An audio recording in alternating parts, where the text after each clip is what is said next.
তো ফাইনালি কোথাও গিয়ে আমরা সবুজের একটা ঝড় দেখতে পাচ্ছি মার্কেটে, এবং মার্কেটে সবুজের ঝড় উঠেছে এবং কোথাও গিয়ে গত এক সপ্তাহ ধরে সেই ঝড় কিন্তু অব্যাহত, এবং আজকের কোথাও গিয়ে কিন্তু সেই ঝড় একটা অন্য সাইক্লোনে কিন্তু জাস্ট পরিণত হয়েছে। এবং এই ঝড় কেন হচ্ছে, এবং ডলার এবং আইএনআরের যে রেশিওটা সেটা কোথায় গিয়ে পৌঁছেছে, এবং তার সঙ্গে সঙ্গে এফআইআই যে এত পরিমাণে সেল করছিল কন্টিনিউয়াসলি 5 থেকে 6 মাস ধরে, তারপরে হঠাৎ করে কেন এত বাই করছে, এই সব কিছু নিয়ে কিন্তু কথা হবে। এবং তার সঙ্গে সঙ্গে এফআইআইয়ের উপরে যে এলটিসিজি ট্যাক্স 12.5% লাগানো হয়েছে, তার ইম্প্যাক্ট আমাদের ভারতীয় শেয়ার মার্কেটে কি হবে। তো অনেক ইনফরমেশনস কিন্তু দেবো এই পার্টিকুলার ভিডিওর মধ্যে। সো হ্যালো গাইস, আমি Dipen, welcome back to my channel. তো ভিডিওটা স্টার্ট করার আগে প্রত্যেককে বলবো, আপনারা নতুন হলে অবশ্যই কিন্তু সাবস্ক্রাইব করে আমাদের সঙ্গে থাকবেন। এবং আমরা এই চ্যানেলের মধ্যে কিন্তু মিউচুয়াল ফান্ডস, স্টক মার্কেট এবং শেয়ার মার্কেট সংক্রান্ত ভিডিওস নিয়ে ইনফরমেটিভ ভিডিওস কিন্তু দিই। অবশ্যই কিন্তু পাশে থাকবেন এবং কমেন্ট বক্সে কিন্তু কমেন্ট করে শেয়ার করতে পারেন। তো সবার ফার্স্টে আজকের মার্কেটের সিনারিও কি দাঁড়িয়েছে, সমস্ত ডেটা কিন্তু মোটামুটি পাবলিকলি কিন্তু অ্যাভেলেবেল রয়েছে, আপনারা কিন্তু প্রত্যেকে গিয়ে কিন্তু চেক আউট করতে পারেন। তো গত এক সপ্তাহ ধরে টানা মার্কেট কিন্তু উঠেছে, মার্কেট কিন্তু একটা ভালো রকমের র্যালি কিন্তু দেখিয়েছে, এবং এই র্যালি কিন্তু আজকের ও কোথাও গিয়ে অব্যাহত কিন্তু রয়েছে। তো সেন্সেক্স কোথাও গিয়ে কিন্তু 1.40% কিন্তু রিটার্ন দিয়েছে, এবং 77,984 পয়েন্টে কিন্তু সেন্সেক্স গিয়ে কোথাও কিন্তু শেষ হয়েছে, এবং এটা প্রচণ্ড পজিটিভ একটা দিক। এবং যেখানে মর্গান স্ট্যানলি বলছিল যে এই বছরের এন্ডে 2025 সালের এন্ডে সেন্সেক্স 1,05,000-এ যাবে, এবং সেটা কোথাও গিয়ে কিন্তু সত্যি বলে এবার মনে হচ্ছে। দেখা যাক কী হয়।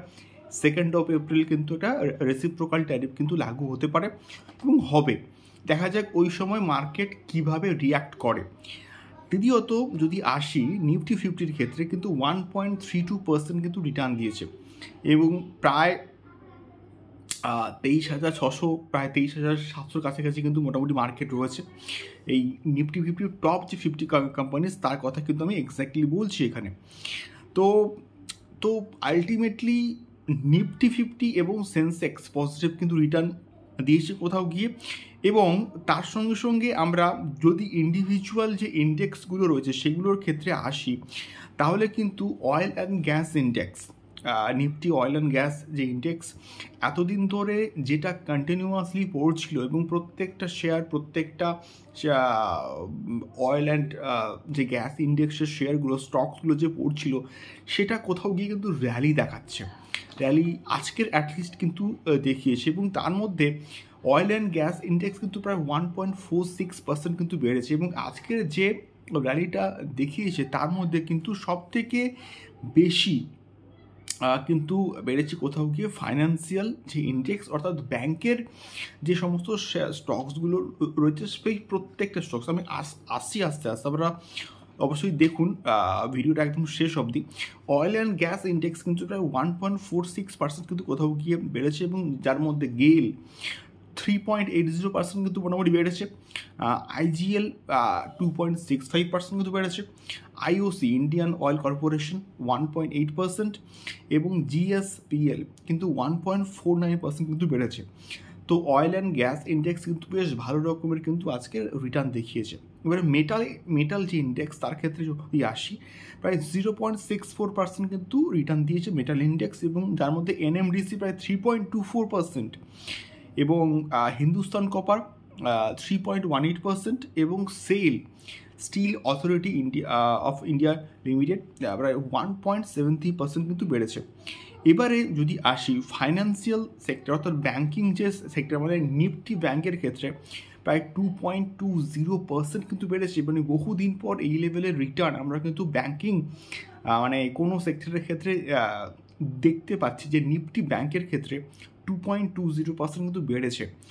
তো যেখানে সব থেকে কিন্তু বেড়েছে কোথাও গিয়ে হচ্ছে কোটাক মাহিন্দ্রা ব্যাংক, প্রায় 4.67% কিন্তু বেড়েছে, এবং তার সঙ্গে সঙ্গে state bank of India 3.66%, Axis bank 2.59%, bank of Baroda প্রায় 3.59% এবং কানাডা ব্যাংক প্রায় 4.32%। তো মার্কেট যখন টপে ছিল প্রায় সেপ্টেম্বর মাসের দিকে আমি কিন্তু বলছি, তখন এই যে নিফটি ব্যাংকের যে পি রেশিও সেটা কিন্তু প্রায় 15.8 অর্থাৎ 16 কাছাকাছি কিন্তু জাস্ট পৌঁছে গেছিলো। বর্তমানে সেইটা পি রেশিওটা কিন্তু বর্তমানে কমেছে প্রায় 13.3%, মানে 13.3তে কিন্তু মোটামুটি নেমেছে এবং এর 13-এর কমেও কিন্তু এসে গেছিলো। তো এইটা কোথাও গিয়ে প্রচণ্ড পজিটিভ একটা দিক যে নিফটি ব্যাংকের মোটামুটি কিন্তু ফেয়ার ভ্যালুটি চলে এসেছিলো এবং তাই কিন্তু একটা ভালো পরিমাণে আমরা কিন্তু বাই কোথাও গিয়ে নিফটি ব্যাংকের ক্ষেত্রে কিন্তু দেখতে পেয়েছি। এবারে যদি আসি আইটি ইন্ডেক্সের ক্ষেত্রে, আইটি ইন্ডেক্স প্রায় 1.32% কিন্তু রিটার্ন দিয়েছে এবং যেখানে টেক মাহিন্দ্রা প্রায় 3.60% এবং তার সঙ্গে সঙ্গে পারসিস্টেন্ট সিস্টেম প্রায় 2.70%, HCL টেকনোলজি প্রায় 2.31%, LTIM প্রায় 2.24%, এমফ্যাসিস প্রায় 2.10% কিন্তু রিটার্ন দিয়েছে কোথাও গিয়ে। এবারে যদি আসি এফআইআই এবং ডিআইআই এর যে ডেটা, তার ক্ষেত্রে কিন্তু প্রায় এফআইআই আজকের বাই করেছে প্রায় 15,777 কোটি টাকার মতো কিন্তু এবার শুধু বাই করেছে এবং যেখানে সেল করেছে মাত্র 12,721 কোটি টাকা। এবং ডিআইয়ের ক্ষেত্রে যদি আসি তাহলে কিন্তু ডিআই কিন্তু বাই করেছে প্রায় 12,879 কোটি টাকা এবং সেল করেছে প্রায় 12,780 কোটি টাকা। তো সেখানে এফআইআই কিন্তু প্রায় 3,055 কোটি টাকার কিন্তু সবথেকে বেশি কিন্তু কোথাও গিয়ে বাই করেছে। তো এই জন্য কিন্তু মার্কেট কোথাও গিয়ে কিন্তু আজকে বেড়েছে এবং আরও একটা কারণ রয়েছে, সেটা হচ্ছে গিয়ে ডলার এবং আইএনআরের যে রেশিওটা, যেখানে 87 ছিল সেখানে গিয়ে কিন্তু 86-এ কিন্তু লাস্ট উইকে কিন্তু জাস্ট পৌঁছে গেছিলো এবং সেইটা কিন্তু কোথাও গিয়ে আজকের গিয়ে 85.66%-এ কিন্তু জাস্ট পৌঁছে গেছে, 85.60। তো এই জন্য কোথাও কি এফআইআই কিন্তু অনেক বেশি ইন্টারেস্ট দেখাচ্ছে আমাদের ইন্ডিয়ান শেয়ার মার্কেটে। এবং এবারে যদি আসি যে LTCG tax, long term capital gain tax, যেটা আমাদের এফআইআইয়ের উপরে লাগু করা হয়েছে এবং এটা এর আগের বছরে কিন্তু প্রায় 10% কিন্তু ছিল এবং সেটাকে বাড়িয়ে প্রায় 12.5% কিন্তু করা হয়েছে এবং এটা শুধুমাত্র আমাদের ইন্ডিয়ান রিটেল ইনভেস্টর এবং ইআইআর ক্ষেত্রে কিন্তু অ্যাপ্লিকেবল ছিল। সো এটা বর্তমানে কিন্তু এফআইআর উপরে কিন্তু অ্যাপ্লিকেবল করে দেওয়া হয়েছে, অর্থাৎ 100 টাকার প্রফিট করলে তোমাকে 12 টাকা 50 পয়সা কিন্তু দিতে হবে। এটা বেসিক একটা কনসেপ্ট, মানে 1 লাখ টাকার প্রফিটে কিন্তু প্রায় 12,500 টাকা কিন্তু তোমাকে ট্যাক্স দিতে হবে। এটা জাস্ট বেসিক একটা কনসেপ্ট। তো এইটা জন্য কিন্তু এফআইআই কন্টিনিউয়াসলি কিন্তু সেল করছিল, এটার জন্য কিন্তু প্রায় গত 4 থেকে 5 মাস ধরে কিন্তু কন্টিনিউয়াসলি মার্কেট কিন্তু পড়েছে।